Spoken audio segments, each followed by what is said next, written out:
All right, everyone buckle up because this story is nothing short of explosive. The View's Sunny Hostin is in the spotlight again, but not for her usual bold takes. This time, the attention is on her husband, Dr. Emmanuel Hostin, who's now at the center of one of New York's largest RICO fraud cases. That's right. This scandal is so massive, it could potentially shake up Sunny's career at ABC. Let's unravel this jaw-dropping saga. You co-host Sunny Hostin's husband, Emmanuel Hostin, has been accused of federal insurance fraud. According to a new lawsuit obtained by Page Six, the orthopedic surgeon was one of 200 defendants named in one of the biggest racketeer influenced and corrupt organization cases ever filed in New York. Emmanuel was accused of federal insurance fraud and, quote, getting kickbacks by performing surgery and billing a company that insured taxi companies and Uber and Lyft drivers.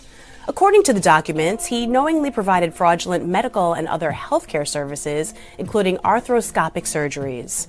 The insurance firm, American Transit, was then billed in exchange for kickbacks and other compensation, which were disguised as dividends or other cash distributions. Emmanuel denied the allegations via a statement through his lawyer, telling Daily Mail that his client, quote, denies each and every allegation and that the lawsuit is a blanket scattershot meritless lawsuit by a near bankrupt insurance carrier. Dr. Emmanuel Hostin, a well-respected orthopedic surgeon, is accused of being involved in a colossal insurance fraud scheme that allegedly includes over 200 defendants. Yes, you heard that correctly, 200 people. This isn't your average controversy. We're talking allegations of kickbacks, unnecessary surgeries, and fraudulent insurance claims targeting drivers from companies like Uber, Lyft, and taxi services. According to the lawsuit, American Transit Insurance claims they were tricked into covering procedures that might not have even been medically necessary. The allegations suggest Dr. Hostin disguised kickbacks as dividends or cash distributions.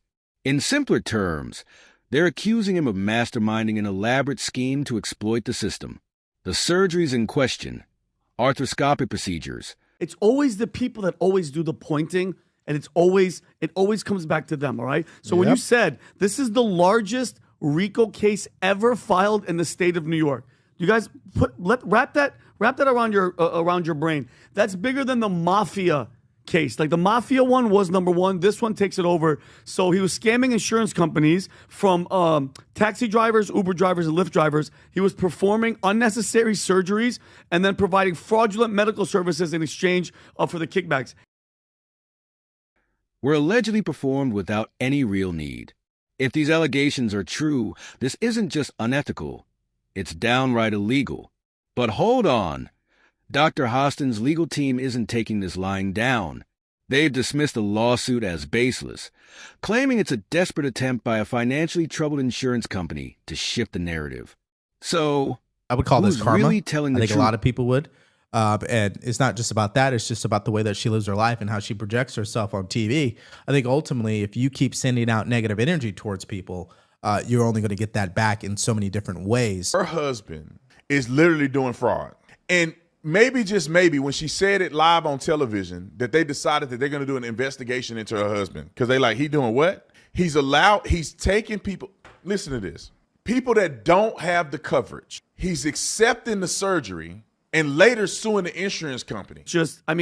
Pat, you're married. Tom, you're married. If your husband's doing something, if he's allegedly doing something like this, you guys would know if your wives were up to some nefarious stuff. But let's just not forget who she is. She's been, for years, lecturing America about morality, inequality, systemic failures. And look at her track record. How many times does she have to go on in the past 2 months and look at the camera and do a legal apology for all the stuff that she said on the show?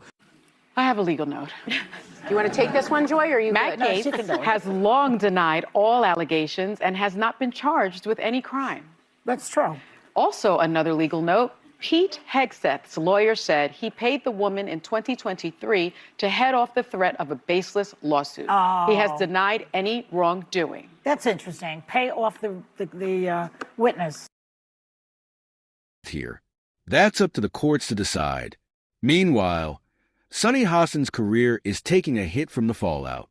Known for her fiery debates on The View and her often controversial commentary, Sunny now finds herself in the hot seat. Critics are wasting no time pointing out what they see as hypocrisy, given her outspoken nature. Sunny and Emmanuel have been married since 1998, raising 2 children together and maintaining a seemingly idyllic family life. But now, their private life has been thrust Something into that I'm public. still struggling with, and I'd love to hear your thoughts on, is how did a convicted felon resonate more with Americans than a hyper-qualified woman of color? I mean, I just didn't like the optics of a convicted felon sitting in the White House near a fireplace.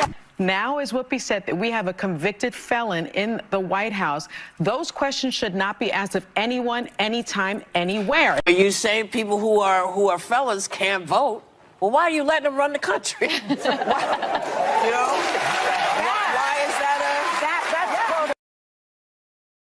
that In a way no one could have foreseen. While Sunny has often mentioned her husband on air, this level of scrutiny is something entirely new for her. So, what's your take on this? Is the lawsuit just a desperate move by the insurance company? Or is there more to these accusations? Let me know in the comments. This case is about more than just the Hostins.